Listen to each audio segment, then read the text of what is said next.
next few years there's going to be a lot more to join it in time. How have you been able to sustain it? No, I mean I love playing. I love playing cricket first and foremost. It was something I've always wanted to do since I was a little kid, and I think it's not a job. It's something that you love doing, and it's a few warm-ups, and hopefully there's still a few more warm-ups left in me to come. Nice to do it at a Premier New Zealand ground as well, rather than outside New Zealand. Yeah, I think so. I think growing up in Masterton's nice for mum and dad, and a lot of people have been very influential in my career to just catch a train or drive over the hill. The Basin is one of the first grounds I've ever come and watch a cricket game at. So, it has a lot of, fond memories for me, but, at the end of the day, it's probably a nice time to thank people who have helped me along the way. But at the same time, there's still a game of cricket to be played, and I guess the celebrations and all that other stuff that comes with it will hopefully come after the match. What's the key to beating India? I think the world's best side and leading the World Championship. I think we've got to be to win Test matches. You've got to be good at all three facets. You've got to take your catches, regardless of what you do first out here at the Basin. Normally does a little bit early on, and if anything, it just depends on how long that goes for. If we're stuck in, or if we stick India in, or even if we think it's not going to do as much and have a bat first, you just got to do it well. And more often than not, day 2 and day 3 are the best time to bat. So. We'll just have to wait and see, but it's a world-class Indian side all the way through, and probably the biggest thing about this Indian side and how well I've played over the last few years, I've always had world-class batters and the odd world-class bowler, but I think their seam attack has been fantastic for a long period of time, and the way we play them and the way they bowl is going to have a big influence on the series, I'm sure. When was the first time you thought that 100th Test is a possibility, and what's the most exciting part of this journey?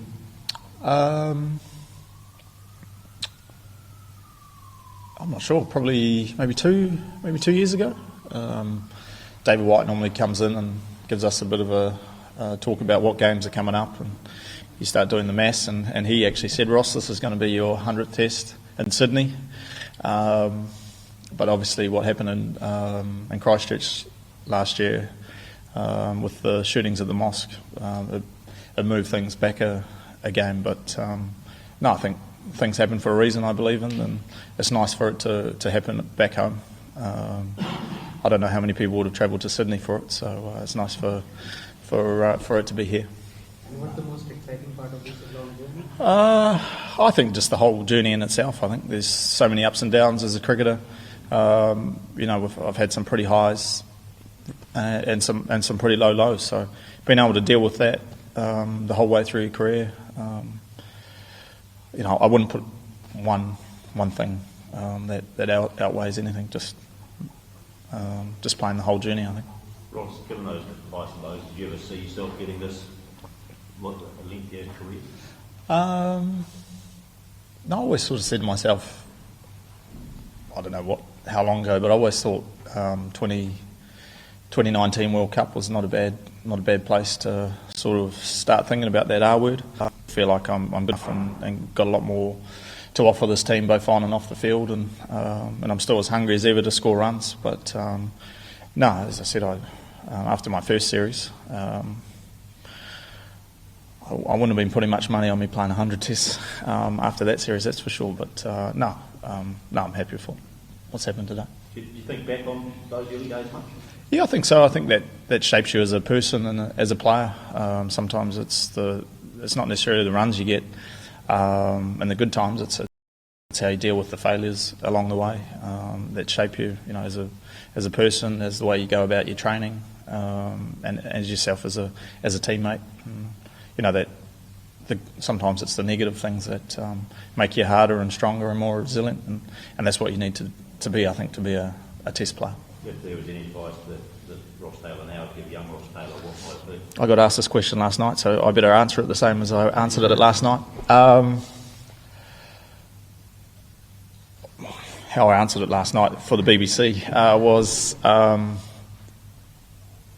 think it was actually around my training. I think being as specific as I am now at my training to where I was turning up to a net and just batting. There's a lot more to cricket and the way you go about it. But at the same time, it goes back to how I answered the question before. It's almost you've had to have failed a few times to work that out as well. So train better, but at the same time, there's a lot of little steps along the way to get there. Given to the first three across all formats, but quite a few Kiwis have got to run Test before. Do you have any dialogue, any messages from the guys leading into this one? I just got a call from Brendan before we got here, saying all the best. He said do better than he did. I don't know what he got in his game and things. So I asked if there's any tips on how to deal with tickets and things like that. But no, there's quite. But no, I got a message from Vittori last night as well. So it's obviously a special club to join, and it's nice to hear from fellow players who've obviously been there and done that. What's the message from your family? Message from the family. I don't know if I've got enough tickets for them all. They're all coming out of the woodwork, for the old coaches and things like that. But no, I'm sure, as I said before, I think this is a nice time to celebrate them and what they've done for my career.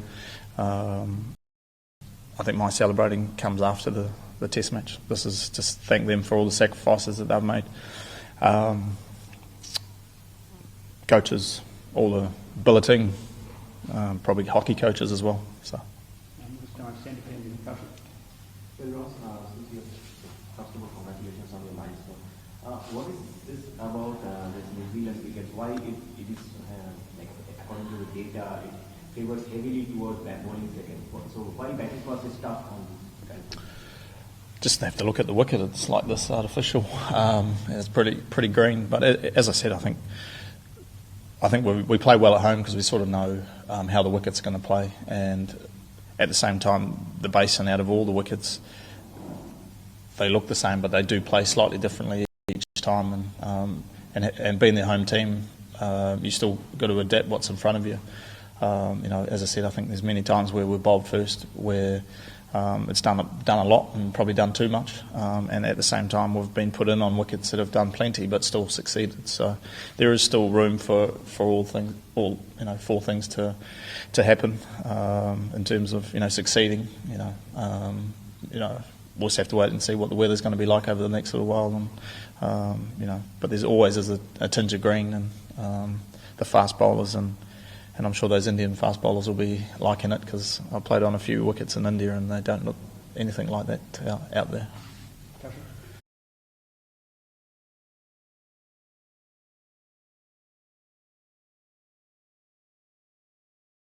Ross, you spoke about how you think more people enter this 100 club, but given the domestic leagues going around, do you honestly believe that people will take a stage where they're able to play 100 matches?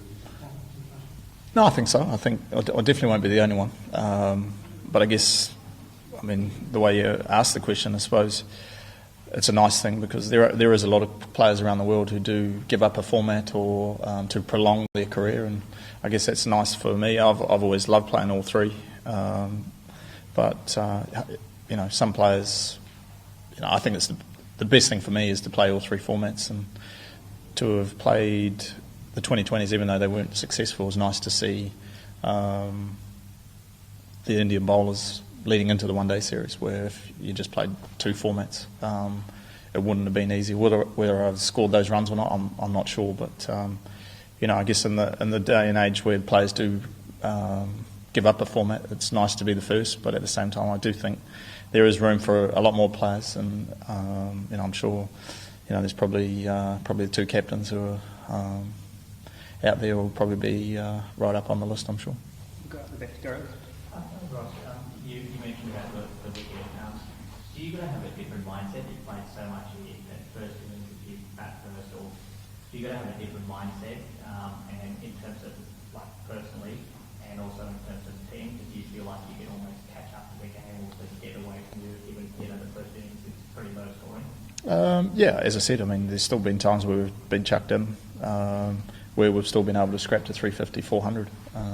You just got to adapt to the conditions, play what's in front of you, and quite often it can do a little bit too much, and you can't survive. The length, sometimes when bowlers are under just as much pressure as the batters to bowl the right lengths and make the players, play as much, but at the same time, you can, because it also does bounce, so your margin for error becomes smaller also. So that's a nice thing about, as I said before, playing the basin. We'll just have to wait and see what it is.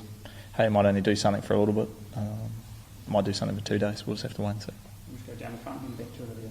Ross, speaking of the pitches again, we've seen over the last... I don't know that much about them, but... we've seen over the last 5-6 years that they've tended to flatten out quite a bit, and it's like you get like really long second innings, Angelo Matthews, Kushal, Mendes, stuff like that. Why does that happen, you think, and how does a team, especially when you play so much on the pitch, what do you do to like stay in the game, be able to win? Yeah, obviously that partnership. I think Kane Williamson, when he got 240 odd not out, Brendan's 300. As I said before, sometimes a day 3 and 4 are the best times to bat. So how you limit the damage or how you go in those first innings can be the key. But the other thing here is the grass. I mean, it can be green, but the grass is thin. Obviously, it's not going to do as much for a long period of time. But if there is thick grass, it tends to hold in there just a little bit more. So sorry if we're talking about this pitch. I haven't had a look at it. I just walked in, and so I don't know if it's long or thin grass. But as I said, we'll just have to wait and see what it's like. And the bowlers, the opening batters, I can remember Peter Fulton, our batting coach, when we got chucked in one time, the cameraman panned to him and he swore when we lost the toss. So hopefully our opening batters don't have to do that in time. Just coming up the Australian series, how determined are the teams to, redeem themselves this time round? Yeah, I mean, it has been mentioned. Obviously we didn't play as well as we would have liked over there. We went over there with high expectations, but in saying that, it's nice to try and, I guess, get back on the horse, so to speak. But in saying that, we know New Zealand conditions are a lot better than Australian conditions, and that's one of the tougher places to play cricket at the moment. I think we know these conditions more a bit against a world-class side in itself. But I think we'll definitely put up a better showing than we did in Australia. One from Bumrah after Dick and one from Ross, for India to do well in the recent test matches, Bumrah has played an integral part in this Indian team. So how do you assess Bumrah and the Indian bowling attack, and what will be the key of handling Bumrah and the Indian bowling, fast bowling? Yeah, I think if we just look at Bumrah, I think we're in trouble. I think their whole bowling lineup has been fantastic. You don't have to look too far when they played in not necessarily similar conditions, but as close to New Zealand and Australia, they were fantastic. Obviously, Sharma coming back brings a new dynamic to their team, and they've got a world-class batting lineup as well that we have to get through. But they're the number one team in the world for a reason, and we know we have to be on our game to be successful against them. Last couple of goals. So Test Championship has had a bit of time to settle in by now. Just a couple of overall thoughts about how it's actually ingrained itself to fans and to players. And maybe the second part of that, let's talk about ICC maybe adding another competition into the schedule. Does that risk undermining the Test Championship in any way? I've seen headlines of that new trophy. I don't know exactly what it is, but no, I think any time you bring in this, I think the intentions are right. There's probably still a few teething issues to go with it, with the points system and whatnot, but it has brought context to cricket, which is probably what ICC were after. Is it the ideal situation at the moment? Probably not, but I think it's a lot better than where it was before we had nothing. We need to start winning some games if we want to think of making that final, and I guess that starts on Friday.